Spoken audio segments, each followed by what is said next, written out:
Hi friends, welcome to your friend. అమ్మయ్యా, ఇప్పుడు మాకు భయం పోయింది. ధైర్యంగా బావిలో ఈదుకుంటే నేర్చుకుంటున్నాం. ఈసారి మా కరివేరుకి వెళ్ళినప్పుడు మా అచ్చక్క, మా అన్వేషణ, మా పండన్న, మా సూర్య అన్న అందరూ కలిసి బావికి వెళ్ళినాము. వాళ్ళు మమ్మల్ని జాగ్రత్తగా బావిలో దింపి ఈత నేర్పించారు. అందరూ హాయిగా కొద్దిసేపు ఈత నేర్చుకున్నాం. జంప్ చేయడం కూడా నేర్పించారు. ఈసారి ఊరికి వెళ్ళినప్పుడు క్యాన్ లేకుండా ఈత నేర్చుకోవాలంట. ఇలా ఈత నేర్చుకుంటూ ఉంటే చాలా హాయిగా ఉంది ఫ్రెండ్స్.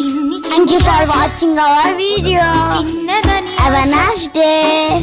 ముద్దు ముద్దు ఆశ, ముత్యమంత ఆశ, జాబిలిని తాకి ముద్దులిడ ఆశ, ఎన్నలకు తోడై